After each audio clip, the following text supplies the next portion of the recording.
పట్టలేము sir. అది చాలా గుంత ఉంటుంది. దాన్ని లేవర్ చేసి ఏమో చేసి బోర్ వేసుకొని ఇప్పుడు జర్ర గంజికి తలిగినాయి. అది కూడా పోతే ఏమీ లేదు. ఇక మనం రోడ్డు మీద పడేది సార్. అక్కడ ఏం అవ్వపా 10 ఎకరాలు ఉంటుంది, 5 ఎకరాలు పోతే 5 ఎకరాలు ఉంటుంది. అది ఉన్నదే 10 ఎకరాలన్నర. దాని తప్ప అవి లేదు. ఇంకా మనసు ఉన్నది తప్ప ఒక 5 ఎకరాలు పోతే 5 ఎకరాలు మిగతానికి లేదు. ఎకరన్నర బోర్ వేసినాయి అంతే.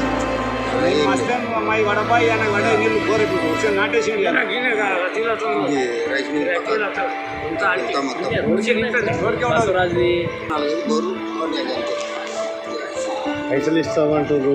అవన్నీ మనం చూసినామా, ఉద్యోగాలు ఇచ్చేది పైసలు నిలబడతలేవు. పైసలు ఇక్కడ ఇస్తారు, ఇక్కడ పోతుంది. ఆ భూమి అయితే ఉంటుంది కదా, మనం పోతే ఇంకో మా పిల్లలన్నా బతుకుతారు. పైసలు అయితే నిలబడాయి కట్టాయి. మనం నమ్మలేము దాన్ని.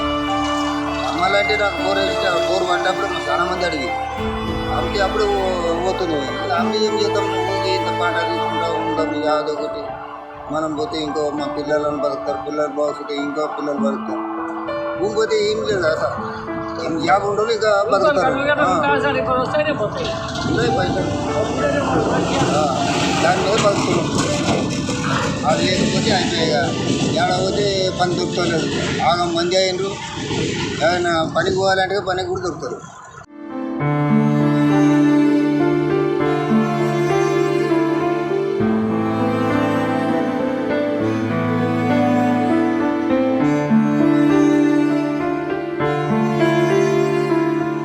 నా పేరు మోతిబాయ్ సార్. మాకు ఇచ్చింది అక్కడ నారాయణపేట విలేజ్కి ఇచ్చిండ్రు, పేదింటికి ఇచ్చిండ్రని గట్ నెంబర్ భూమి. మా నాన్న చాలా బీద పరిస్థితిలో ఉంటే భూమి నా బిడ్డకు అడగటం ఇవ్వలే, కానీ ఆయన చేసిన పొలంలో నాకు 2 ఎకరాలు చేసిండు. నువ్వు ఇక్కడనే ఉండేసాయని అన్నాడు. మా తాత ముత్తాతల నుంచి ఉన్న భూమి నా దగ్గర అయితే ఏం ఆస్తులు అయితే లేవు, నీకు ఇవ్వడానికి మీ కొడుకాయి నువ్వు చేసుకొని నాకు 2 ఎకరాలు భూమి ఇచ్చిండు. అదే పంట పండిస్తున్నా. కంది, 7 పత్తి అయితే నేను చేసి ఇంచుమించు నేనే 30 సంవత్సరాలు అవుతుంది. మా నాన్న నాకు ఇచ్చి 30 సంవత్సరాలు అవుతుంది. అంతకుముందు అయితే మా తాతలు చేసి, కానీ ఆ భూమి ఉండాలని మస్తు నేను ఎంఆర్ దగ్గర పోయి ఏడ్చిన విధంగా మా నాన్న బహుమతిగా ఇచ్చిండు. ఆ భూమిని ఎట్టి బస్సులో ఇచ్చేది, దాని తప్ప వేరే ఆధారం లేదని ఎంఆర్ఓ ఆఫీస్లో పోయి వెంకటే నేను ఆయన దగ్గర పోయి మస్తు బతుకులాడపోయి ఆయన కానీ సరే తీసుకోమని అన్నారు. కానీ మళ్ళీ చేసే ప్రాసెస్ చేస్తూనే ఉన్నారు. 2 బిడ్డలు, 1 కొడుకు, 1 అమ్మాయి మ్యారేజ్ అయ్యింది, 2 పిల్లలు చదువుతున్నారు. ఇదే తప్ప వేరే ఏ భూమి గుంట గిట్ట లేదు. చచ్చిపోతే శవాలను పెట్టడానికి దీని తప్ప వేరే మార్గమే లేదు అసలు. దాని కొరకు ఇంత పోరాటం ఉండాలి. మా పిల్లలని ల్యాండ్ ఇస్తారా మీరు? ఇవ్వము మేము భూమి ఎట్టి పైసలు ఇయ్యనే అన్నా. నేను ఎంతమంది వచ్చి సైడ్లో వచ్చి అడిగినారు, ఇంకా ఏమైనా డిమాండ్ ఉందేమో అడుగు, నీకు పిల్లలకు జాబులు తీసుకొని చదువుతుండ్రు, నీకంటే నాకు భూమి ఇచ్చేదే లేదు, నాకు జాబులు తీసుకొని నేను ఏం చేయాలని చెప్పిన. నాకు జాబులు అసలు నేను భూమి ఇవ్వదలుచుకోలేదు. నాకు జాబులు నాకు అవన్నీ అవసరమే లేదు. నాకు భూమి కావాలని చెప్పి. దొబ్బరి పక్రప్ప సార్ నా పేరు. 19 సర్వే నంబరు. 1 ఎకరా 20 గుంటలు విస్తీర్ణం సార్ టోటల్. మేము చిన్న ఉన్నప్పటి నుండి మా నాన్నల కాలం నుండి ఈ 70 సంవత్సరాలు కూడా కావాల్సింది అనుకుంటా సార్. నాకైతే తెలియదు, చిన్న ఉన్నప్పుడు మాకే తెలియదు సార్. దానిపైనే మా కుటుంబం అంతా జీవనం కొనసాగిస్తున్నాము. దానికి ఎటువంటి గత్యంతరం వల్ల వేరే ప్రత్యామ్నాయం కూడా లేదు. మొత్తం కూలినాలు చేసుకొని బతుకుతాము. మా అమ్మ కావండి, మా నాయన కావండి, చాలా కష్టపడి రాయి రప్ప ఏరుకొని మొత్తం దాన్ని సాగు చేయడం అనేది జరిగింది. వేరే నాకు కూడా 2 కొడుకులు ఉన్నారు. రేపటి నాటికి బతకాలంటే కూడా నాకు ఎటువంటి ఆధారం చేస్తారు. ఆ భూమి ఉన్నది కాబట్టి 1 ఎకరా 20 గుంటలే. మేము 2 అన్నదమ్ములు కూడా 1 ఎకరా 20 గుంటలు తప్ప వేరే ఏం మార్గం లేదు మళ్ళీ సార్.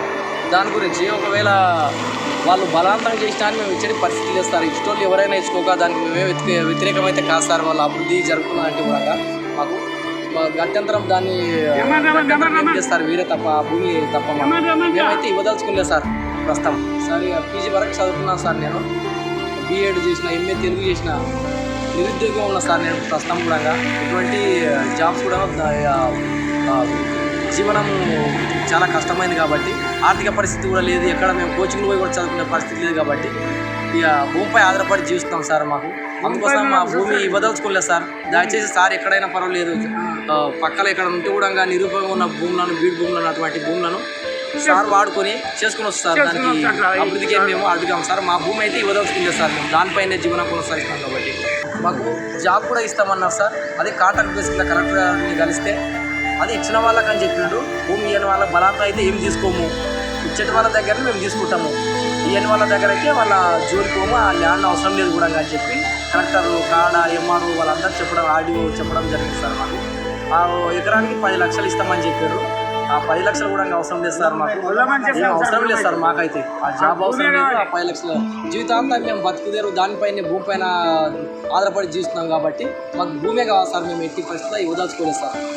47 మంది సార్ దీని లోపల. ఇది 19 సర్వే నెంబర్లో 47 మంది, 75 ఎకరాల 17 గుంటలు విస్తీర్ణం టోటల్. వాళ్ళకి కావాల్సింది 25-30 ఎకరాలు అని చెప్పాడు కలెక్టర్. చిన్న వాళ్ళకి తీసుకుంటారా ఏంటంటే మేమైతే వదలుచుకోలేదు సార్.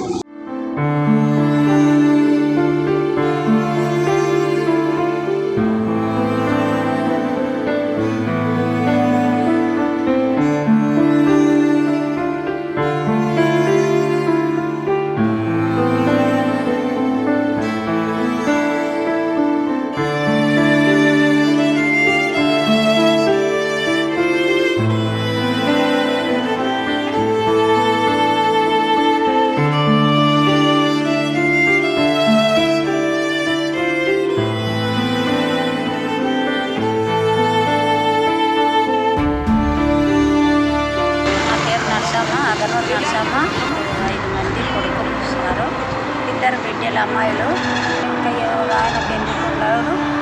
మాకు నా భర్త చనిపోయిండు, అదే పొలంలో పెట్టినాము. 2 నెలలు అయింది చనిపోయి.